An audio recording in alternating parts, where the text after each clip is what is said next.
Hey guys, welcome back. Episode 7 of the Hot Break Craft BeerCast. We got a fun episode today. It's been a bit chaotic the past couple of days, so we got quite a bit to talk about.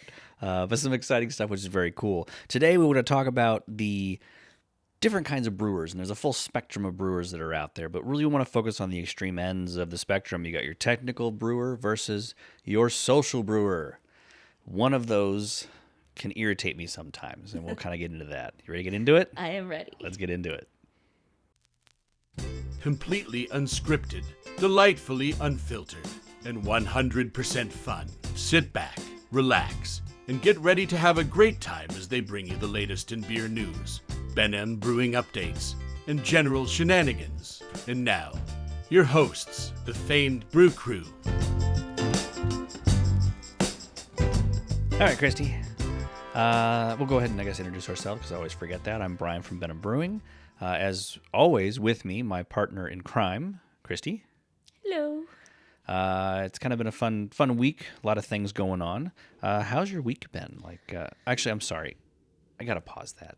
We got to have some beer. We need one. And then we can talk about it. We got State 48 today. Yeah.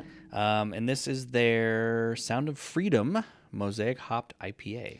I'm pretty sure that's the one I drank when I went there. I actually went there right around New Year's or the day after New Year's this past year. And I was really impressed. I forgot how much I liked that place. It's more of a chain, I'd say, brewery. It's a pretty big brewery. Yeah. I wouldn't necessarily consider it a microbrewery because there's a number of locations in Arizona.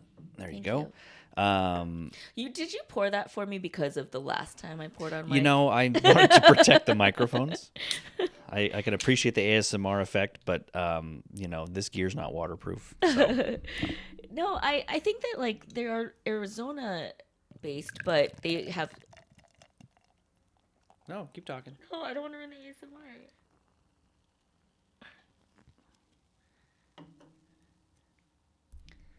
Good enough. There's a big head on it, but there's no such thing as too much head, so. That's what she said. Cheers. Okay, just a heads up. This episode is going to be all over the place. It's already off the rails. It is. We knew going in today was going to be a day. It's going to be a day. Yeah. We've gotten a lot done today. It's the end of the day. We've got our cigars, of course, as is tradition. I haven't lit mine yet. We've got our beers. You're going to have to get the thing lit for sure. But no, it's been a good day. It's been a good week. A lot of very cool stuff. So Yeah. Cheers. Cheers. Can you pass me one of the cans too? I want to talk about this a little bit. There you go. Okay, thanks. Oops. Oh, that's really tasty. Good. You know what? I like the fresh hop. There's a very nice fresh hop flavor. The mosaic really comes through in those. That's really, really nice. I do enjoy that. I really wish that I wasn't so blind. I can't read this. I am getting to that age, everyone, where I can't actually read this up close. That's fun. But I think that they are definitely local, right? But they have so many locations that They have quite a few locations. I mean, they are pretty big. I don't know if they actually brew their stuff on site. They may contract through somebody else, but their beers are solid. I mean, they are pretty good. Oh, so ironically, as you mentioned that, I just read on the can, brewed and packaged by State 48 Brewery at 345 West Van Buren Street in Phoenix. Okay, so it is in Phoenix. Yeah. But they have one location and a couple of satellite brew pubs. Yeah. But all their places are huge. They have bowling alleys. Oh my God, the one at Westgate giant bars is so crazy Yes. fun. It's got a bowling alley, like you said. It's more of an entertainment spot. And then another place, I don't think it's the one in Westgate, but there's another location that has it's got a venue. It's almost like a venue for live music, but not just going to a brewery and a guy singing up front. It's a full-on venue. Yeah. So, and then there's one in Scottsdale by our There work. is. Oh, by the airpark. Yeah, no, that one's actually, I haven't been into that one, but I've driven by it. But yeah, this is really tasty. That is good. I do like their I beers. enjoy that. So. That's nice. Yeah. We started out with one of the ones that we have on tap, the Prettier Fish, which, as Kristy says, that's our flagship. Which is a good IPA. It's kind of an imperial IPA. That was quite tasty. This is nice to kind of take it down a notch, and that's quite tasty. I like it. Well, so how was my week? I was going to say, let's get into how was your week. My keg of Prettier Fish blew because Brian shorted me on my keg. All right, so listen, here's the deal. All right. So when we do a 10-gallon batch and we'll split it, sometimes you have some losses from the fermenter or from like tastings. It's a thing. And so typically I'll give Kristy, when I have 2 kegs, I'll fill 1 to 5 and I'll fill one with a balance. This was probably 3.5 gallons or so full. And the last time you had Prairie Fish on tap, as I recall, we didn't drink it fast enough. Yes. And it ended up actually going, I don't want to say going bad, but it started to turn. Like it went kind of past its prime and we ended up having to, I don't think we drank the whole thing. We ended up dumping it. Did we? I think we did. What I a pulled it, and it was shame. maybe a gallon left, I think, and so I ended up pulling it and dumping it. So in order to not waste beer, which is a sin, Correct. yeah, I agree. we ended up, but it was weird. I think the keg had a leak in it or something, because I think it evaporated. It must be the dry climate we live in too. Maybe. And I leave my doors and windows open, so maybe that's it.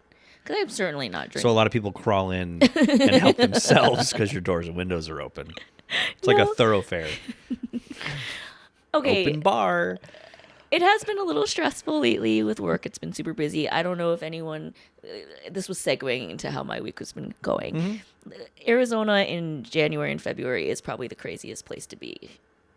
This year we have this, and we also have the Waste Management Open. There's beer. They call it the WM Open now. Actually, sorry, I don't even know if Rebranding. we're allowed to say on this. Are we? Why not? Because it's like, so the big game is here. The big game. I'm sorry. Yeah. Okay. The big game. The big game. But then we have Barrett Jackson, all these. So it's just a crazy time. And being in hospitality, that's like, it doesn't matter if you're near the event, but we happen to be on the west side, or it doesn't matter if you're, miles away. Every hotel is going to be booked. So. Yeah, beginning of the year is always the first quarter is just insane. So I don't know. I definitely don't think I drank that much, but I probably was drinking more this year than I was like, minus the whole thing where I was trying to be like all low carb. And no one can blame you. But I've also like, just, I don't drink as much. Like my thing was always like, I'd like to have a glass of scotch at night, but I've had to kind of taper that back. 'Cause like for some reason the next morning I just feel like, Those were evaporating too. no, no, but I feel like it leaves me really foggy. Yeah. We're like Slow. beer. Oh yeah, we're on fire today. I'm blaming it on the hard alcohol, on the scotch. But with the beer, I feel energized and I feel like more clear headed in the morning. No, it's definitely. And when we started off the year too, trying to drink a little bit less beer, get a little bit healthier, and I've been feeling really good. Like my energy levels through the roof. So I'm doing ridiculous projects and things between Benham Brewing and other stuff. We're feeling a little bit better, but we do love the beer. We miss the beer, especially after doing some of the projects and stuff that I've been doing. The building, I don't want to construction, but there's some minor framing going on, a lot of painting. Just it's nice to have a beer at the end of the day. It hits the spot. I think after the Super Bowl, though, I'm going to buy myself a bottle of scotch. And You should. Costco has those that has like 2 handles and wheels. I might actually step it up this time and just treat myself to something better. like a roller just bag. so Just- I can get over. Yeah, take it. Once we get over the big game Yes. and everything. The big game. But no, I mean, going into, so that kind of segues into your week. How was your week? It was good. A lot of stuff going on. A good start to the year, frankly. We've been talking with a number of people, trying to get us some business relationships and things going. Our YouTube channel, we're up to 488 subscribers, I think. 489. 49. So we're almost at 500. So it's really started to take off. We actually had a meeting this past week with another YouTube channel that actually does more of the videography kind of things, and so that was kind of cool to talk to him. We may do some collaboration with that. What was really nice, which I thought was kind of fun, we ended up meeting up at Fire and Fury Brewing, which is a newer brewery that opened up, and gosh, forgive me guys, a year ago, maybe a year and a half ago, 2 years, something like that. We hadn't been there before. Yeah. And shame on us for that, because I've seen him post on Facebook. The guy's super chill, Michael. He's doing his brewing and he's throwing up a selfie and he's brewing. It's such a cool vibe. And we actually went to check it out, and it is a very cool place. It's a little, I don't want to say unassuming, maybe the right word. I don't know, but you walk up to it and you're like, okay, this is all right, fine. You walk in and you're like, whoa. It is a cool, very chill, very relaxed vibe. he was brewing that day and did a triple brew day actually, so he was really tired, but he still took the time to talk to us. Well, and that was the first thing I said when we got out of the car was like, you can smell the brewing. Like you can smell the grain and the hops. You could smell the malt, you could smell the hops. And when you walk in, you could smell it. And not a lot of breweries do that anymore. Yeah. I think Pedal House down in Tempe, yeah, they do that. Although it wasn't quite as pleasant as actually going into the Fire and Fury, and it was good. And the 2 beers that we tried there, we didn't, because we were at a kind of we'll call it a business meeting. We didn't go through a ton of their beers. We just tried 2 of them. Both of them were outstanding. Yeah. The IPA, well, because clearly I'm obsessed, apparently. You are. So you tried the IPA, and then for her second beer, she did the black IPA.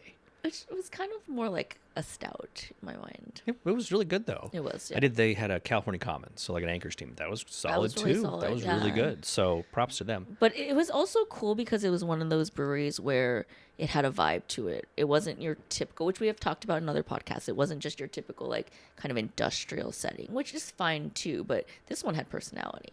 A lot of personality, yeah. And I can't believe the system he brews on. It's a 1-barrel system, so... I had asked him. I went up and talked to him, and I'm like, "This is a cool system, but you're brewing 3 times, and it's an electric system. Like, it's not super huge, and you're filling this giant 3-barrel fermenter. How big is your system? 1 barrel. I'm like, oh, okay. Well, why did you go with a 1 barrel? Because that's what he homebrewed on. That was his homebrew system. So he had this 1-barrel homebrew system in his garage, 5 conical jacketed fermenters, probably all 1 barrel as well. All stainless, all beautiful. I was shocked. I was like, listen, Michael, don't take this the wrong way. F you. Yeah, but seriously. Wow. What a system. It's just cool that, it shows you he was legitimately started from the garage or wherever he brewed, and he kept that equipment and transitioned to the brewery. So I'm sure he's got some bigger systems coming, but that gets him off the ground and gets him rolling. So another place with very solid beers, though. Yes. Yeah. And a smaller brewery and starting up, and really it was a good crowd in there, which I was happy to see. And as a bonus, on the Friday night we were there, they had a live music. One guy who was so bomb. He did the thing that Ed Sheeran does and a lot of local people do, but they record their tracks and then sing over it. Yeah, so he plays the bass a little bit and puts it on a loop track, and then starts playing that, and then plays the next thing and puts it on a loop track and plays it and layers it, and then goes to town. And he was doing some grunge, some Pearl Jam, some. Oh my God, I hate to date us or age us, but that was our era. I felt like I was brought back. I was like, okay, I suddenly busted out all my old tried to download all my old songs. It was really, really good. Yeah, so it was a positive experience. Oh yeah, no, that was fun. So we'll definitely have to check them out. And we're gonna talk to him too and see if maybe we could do. Would love to interview him and get him on the podcast. He's totally down. He's absolutely. I mean, I told him, I said, hey, we could do our podcast in here if if you're okay with it, that'd be fine. He's like, yeah. I'll put your table right here, right next to the brewery. He's like, and I'll brew, and then I'll come and I'll join, and then I'll come and I'll do, and I'm like, awesome. It was a really crazy start to the new year, honestly. And I feel like a lot of it kind of happened by chance or fell into our lap. So yeah, no, it's been awesome. So we're gonna continue to do that. On our last podcast, we talked about beer fests. Right, and how much they've changed. And during the conversation, Kristy convinced me that we should do the Arizona Beer Week, at least the kickoff, the Strong Beer Fest this year. So we are booked. We're going to do it. Yeah. We're going to video kind of the whole thing vlog style, so you guys will get the experience that we're having. And so the good, bad, and the ugly. I think the funny thing is that we were sitting on it, though, because I didn't want to force you to go. But at the same time, you were like, how quickly did you buy those tickets after I gave you the go-ahead? Yeah, it was we talked about it on, I don't know, the week prior, and then we're like, let's wait a weekend and then we'll talk about it next week. And so then Monday we're sitting there, and I'm like, all right, you know what, screw it. Let's go ahead and do it, and that's fine. And then 15 seconds later, I get an email saying, tickets are bought. I'm like, you bought those before I said okay. You'll never know if I did or not. I won't.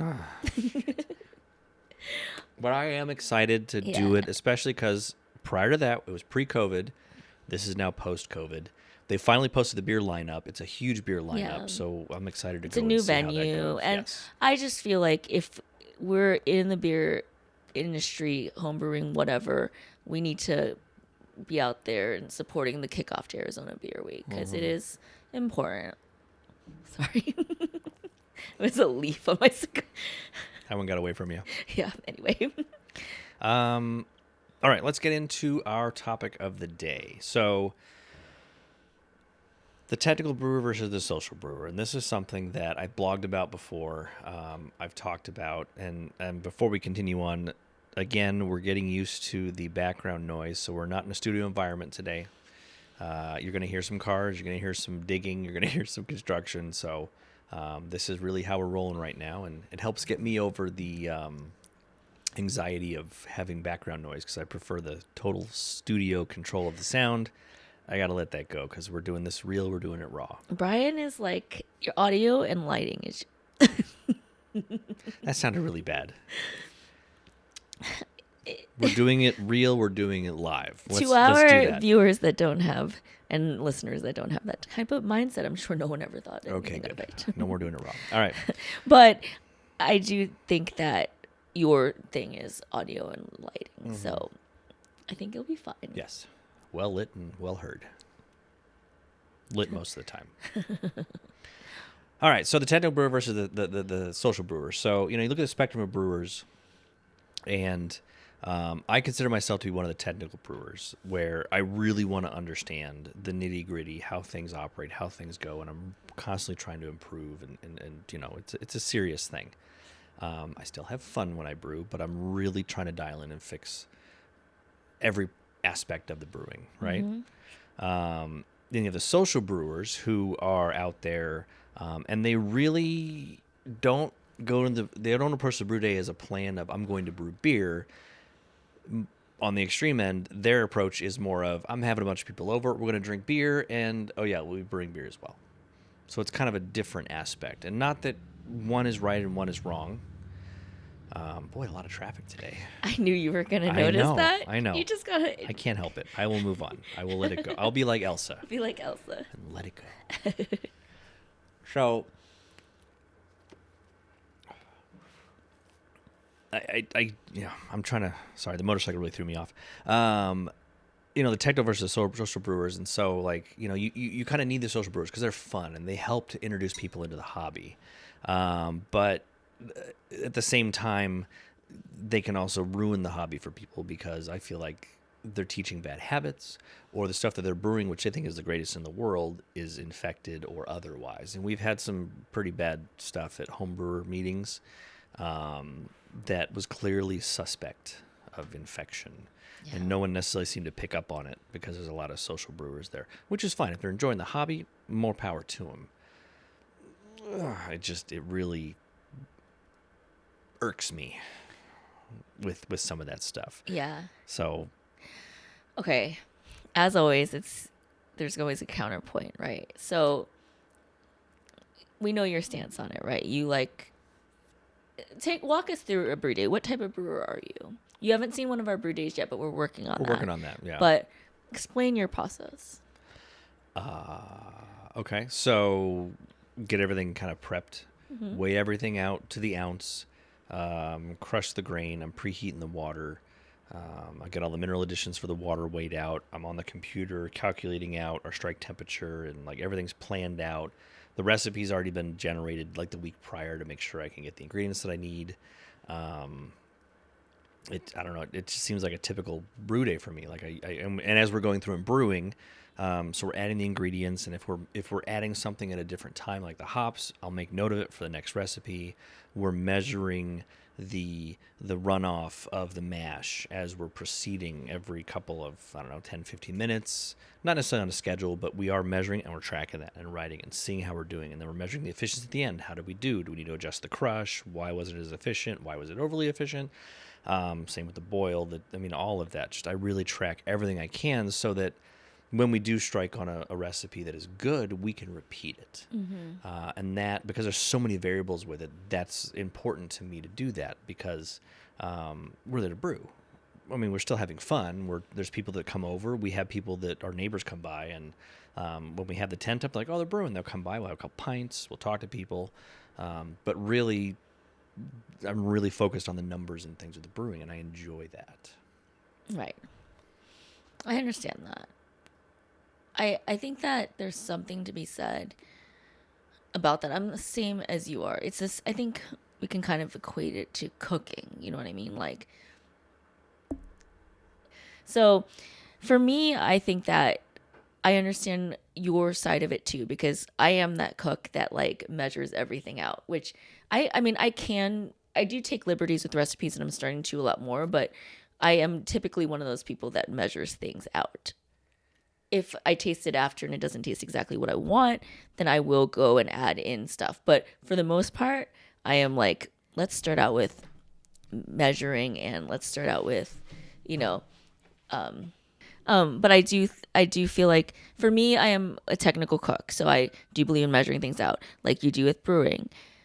But that being said, how many brewers have you heard of, or how many chefs do you know of that aren't like that? They're not technical, and they just add in what they want. Are you missing out on a whole different? Are you missing out on a lot that you wouldn't get? Because if everyone just follows the same recipe, then and measures things out all the time, are you losing out on creativity? Well, I think there's a range, really. So one of the people that I used in the prior life, knew in a prior life, that would brew, he basically would kind of plan his brew ale, like, I'm going to do a brown ale.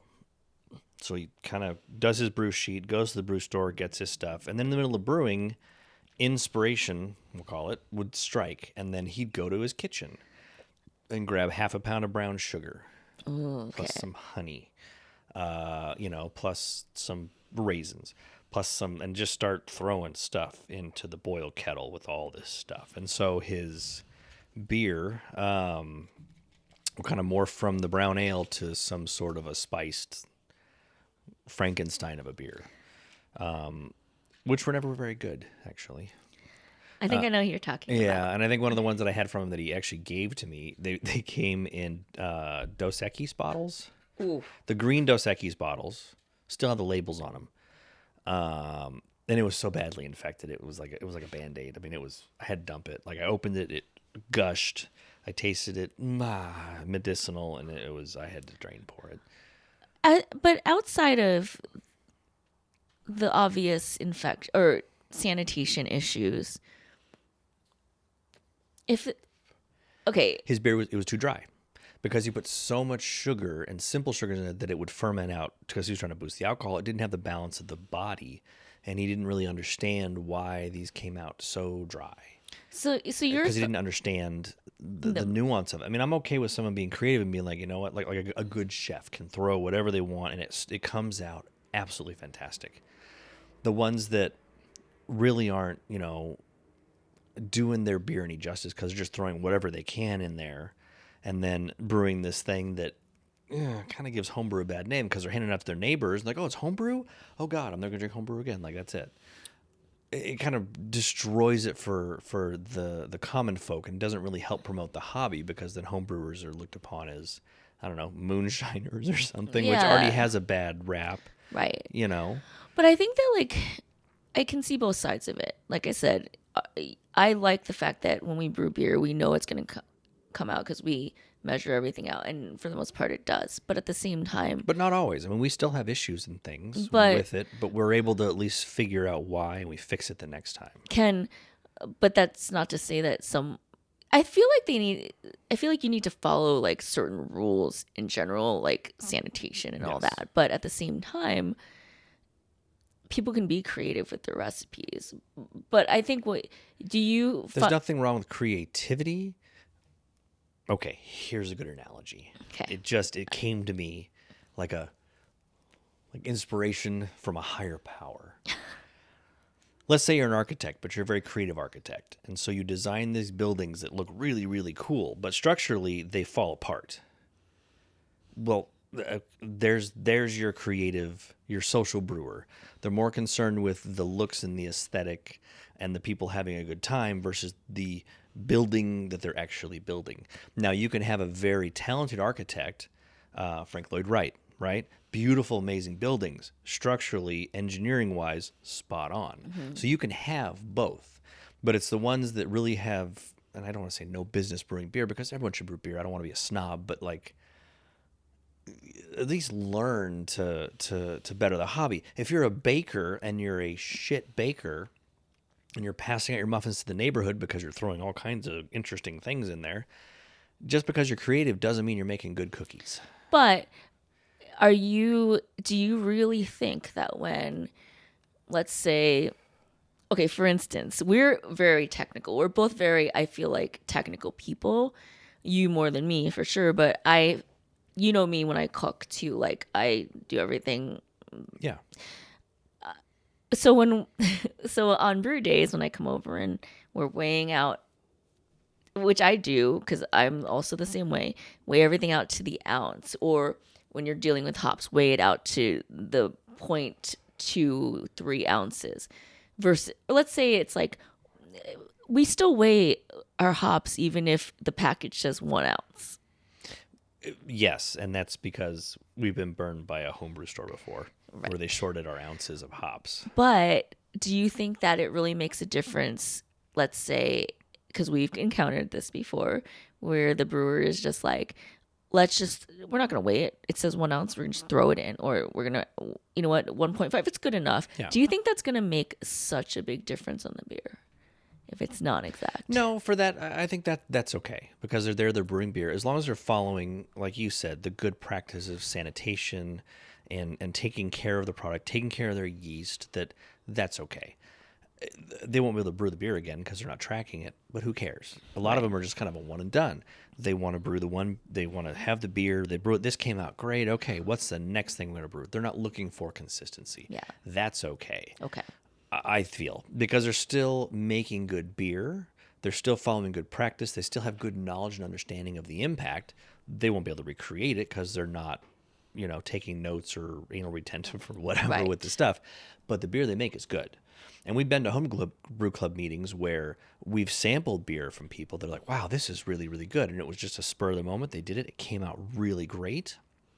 They have good brewing processes. They take care of their yeast. They have a good system. And so they make a great beer. They can't recreate it. Yeah, who cares? That's a fun experiment. That's okay. Yeah. It's what irks me is the ones that throw all this stuff in the weirdness and they don't have the good process and it's just it's like it wants to become beer. It's been happening for so many thousands of years that this process wants to become beer. So it's kind of hard to really screw it up unless you go out of your way to be too creative and screw it up. And you know what? That's fine for people that are drinking their own swill is too strong of a word. They're drinking their own fermented beverages, and they want to put, a little bit of kimchi in their chocolate porter, whatever. And they're enjoying it and they're loving it, absolutely, and that's okay. Actually, that just brought up a good point for me. So, and I think when we first started talking about this topic, I think I was thinking more, you were thinking more of technical, meaning like everything needs to be weighed out to the ounce or whatever. But now you're giving me a big picture. It's more the processes. Well, you're right. Because you have to have a technical understanding, not that you have to understand why oxygen is important for the yeast because it impacts their growth phase. And you don't have to understand that. You have to understand oxygen is important, period. I don't want to know why. That's fine. You don't need to know why, but you need to know why it's important. You need to understand why sanitation is important. If you're baking bread, you're not going to skip the leaven step, or you're not going to let it skip the rising, because then you're not going to have bread. Oh, what a good example. You got a baker who's making bread that's not doing the rise step, right? And like, whatever, I don't care. It's not bread. Right. Stop it. So I get that.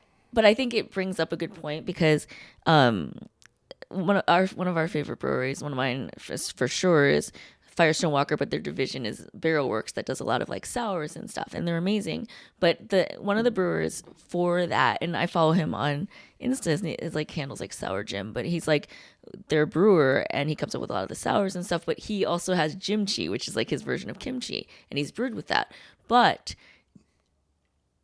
he might not be technical as what he's throwing into the beer, but I'm for damn sure certain he's following the steps of brewing a beer, right? Like, Yes. so Yes. it's not like you can be a mad scientist, but you still got to follow some Yeah. rules. Yeah. And again, if they're handing it out to or just drinking it themselves and they're not kind of spreading it out, fine. Enjoy your own stuff. There's nothing wrong with that. I think when I see brewers that are not qualified teaching other brewers, and so they're in that position of authority, and they're more concerned with being the center of the show. I'm having a brew day because I'm a brewer, and let's have people over, and I'm going to show you how to do this. And people come over and they have the impression that, oh, this guy knows what he's doing. Let me try his beer. Oh God, I'm not even going to go in there. I'm not even going to try it. I'm not going to start the hobby. I'm not going to do any of that. Or if they're in a position where they, have influence on other brewers that they don't know what they're doing, and they're teaching bad habits because they don't believe that, well, that's not true. And that's not to say that we have the right answer or that we do everything correctly, but I'd say we're like 85, 90% pretty right on a lot of stuff versus, those that are just winging it and passing on bad information to other brewers and really not denigrating, giving homebrewers a bad name. I agree. I think that when I heard technical, I thought you meant like technical to the point of like, but there's processes in place that you need to follow. That are important. The Charlie Papazian book, as we will reference again this week, because I feel like every week I just need to mention this book because it makes it sound like I've actually... Are you going to finish the book? No, I am, but Okay. It's really like, to be fair, a great coffee table book. So it looks like... So you put your coffee on it? No, but I like to put on my coffee table because when people come over, they're like, oh my God, you have this, you brew... Not that I actually don't have anyone at my place ever. So, but if the opportunity existed, it would be a good talking point. Like, it's like coffee table books. Like, oh, that's interesting. That's why I keep a cowboy hat and a rope in my garage. So people come by and they're like, oh, you rustle cattle? Yeah, it's no big deal. It's a couple head of cattle. You don't even need that. Brian doesn't need that because he's got like all of his other things that are impressive that doesn't need like chickens or whatever. Whatever. Stop kissing my ass. Whatever. But that being said, yes, you'll get it back. But I kind of like the way it looks on my coffee table. Thank you very much. It does look nice. That's true. But at least you have one book out at your place. No, I have two. I've got that, and then on the Reader's bottom, Digest. On the bottom, I still love Reader's Digest, but on the bottom, it's a 2-tiered like glass coffee table. So I've got that on top, and then on the bottom, I have it Cats of New York. Yes, Yes, Cats of New York is. It's a read. It's really all pictures. But I was gonna say I don't think it's a read. And then it's like my other one is like a photo book of like breakfast. It's like a Audrey Hepburn one or like pop culture. It's a pop culture one. That one is good. Yes, I do enjoy that. Well, it actually the pop culture one like ages me because I'm like, oh my God, like it doesn't go past like 2000 and like I remember all the other stuff. So that was way too long ago. Doesn't feel like it. But that being said, yes. He wrote that book because he wanted to give people a baseline on how to brew. And Charlie Papazian, of all the people that have really influenced home brewing, he is a somewhat technical brewer, but not to the point of like a John Palmer or a Jamil Zainasheff, where they know the technical, right? He encourages having fun. Those guys are crazy smart. Charlie Papazian is technical from the standpoint of he knows what makes good beer, but he doesn't stress about it. And that's okay. And so that's what makes him a good brewer. And so he can do it. He can have fun. He can make really good beer. That's the thing that's missing with some of the really social brewers where it's more about the party and getting absolutely smashed versus actually making quality beer or good beer that people can enjoy. Yeah, but I feel like just like content creation in a way, there's going to be the people that start channels, but they might last for like a few months. They might last for like a year even. But for the most part, if you're not in it, it's a grind. We enjoy it, but it takes people that are very like able to set their own schedules and stay on track and come up with ideas, and a lot of people won't follow through. It's the same thing with those types of homebrewers though, right? Like if you're just trying to get smashed, there's going to be a point where you're just like screw it, like I could just go to the store and get beer. I think it's a novelty for them, but I don't think they're going to stick with it. Yeah, no, you make a good point, because a lot of people that love the idea, I guess there's a bit of romanticism with it as far as making your own beer and being able to craft this gold beverage that everybody enjoys and everybody loves and everyone wants to buy. Like there's a romanticism to that isn't quite the reality. And so once that reality kind of sets in, it's hard. It's a lot of work, and it is very challenging to do.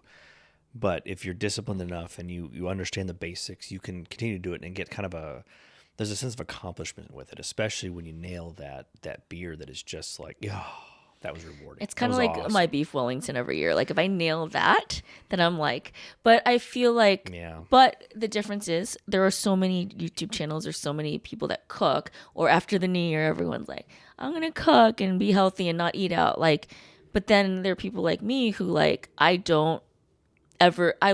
genuinely love to cook. So like, I don't just drop off of it. You know what I mean? Like I'm not just going to give up. Like I never go out to eat because of cost, and just because I know that it's a better value to cook your own meals at home, and you get the satisfaction of doing that well and feeding other people. But like same thing with brewing, like cost wise, it is more effective to brew if you do it right. Yes and no. And maybe we'll do an episode on that for the podcast. Okay. Because when I first started doing it, there was definitely some serious cost savings when you look at the craft beer, and especially the stuff that was available that was truly craft. Very expensive to buy a 6-pack of it. And so getting the ingredients and making your own beer, yes, it was definitely cheaper. Once you look at getting into the hobby to the ridiculous point that we do, is it a savings? No, it's not. I don't want to say too much yet, but we have a segment coming up soon, maybe the small. Yes. So maybe we can touch on that. Ooh, that's a good point with that segment. Yes. And see. Because we're trying to do, oh God, I don't want to give it way too much. We should offline this. We should offline it, but that's a great idea. I like that. Okay. Little teaser. Sorry, we can't talk about it yet. We have a new segment coming up. It is coming this year, which we're super excited about. Yes. You know, because we have been ramping up what we're putting out there because we're getting more comfortable and we're loving the stuff that we're doing and we're having an impact. And so there's a new segment coming we're super excited about.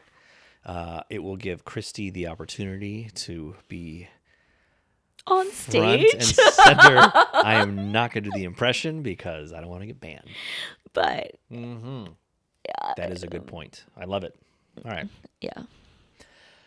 So technical versus social brewer, and I don't mean to sound like a dick about it, but just some of that really irritates me. And we need more people in the hobby. We need more people to appreciate it. And you need to remember the technical brewer can be a social brewer. The technical brewer is a social brewer because not always. No, I don't like people.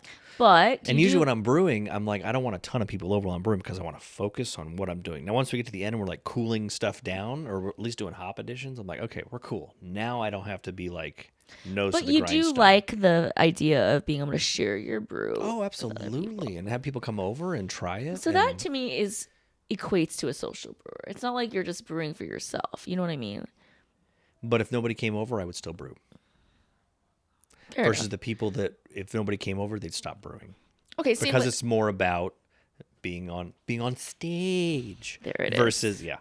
I'm still not gonna do it that. Yeah, anyways, but, being the center of attention and being the brewer versus actually socializing and talking. It's the same as me with cooking. Like I don't want people in the kitchen really, and I still cook for myself every night. I don't have people to cook for, but I still do it every night. You don't have people cook for you? I don't have people to cook for. Oh, okay. All right. But I still do it every night because I enjoy it. So it's not about social. So I get that. Yeah. But. All right. Well, this was fun. I appreciate relaxing, Kristy. Thank you. And I apologize. I think I was like a little bit confused by the topic, but you're right. I do believe that processes need to be in place. It definitely helps in the final product and the beers and people that kind of understand that. And so, I don't know. Maybe I'm wrong. I need to really put this out because I doubt it. I'm like smoking this like You want a roach clip? I For know. That thing? I feel like that's how I know that we've been on too long. I'm like trying sorry. to milk this For out. those of you that on the audio, which is everybody, it is a cigar. She's doing a cigarillo. It's a cigarillo, yes. It is not anything else. No, it's definitely It's definitely very blunt, but it is a cigar. It has the what is? That's an Arturo Fuente. Yeah, it has the. It's a Fuente. Yeah, it has the those are label good. on it. Those So little ones are good. We had one the other day. I wish I could remember what those were. It was a Fuente as well, but obviously a bigger ring gauge, a little bit longer than that.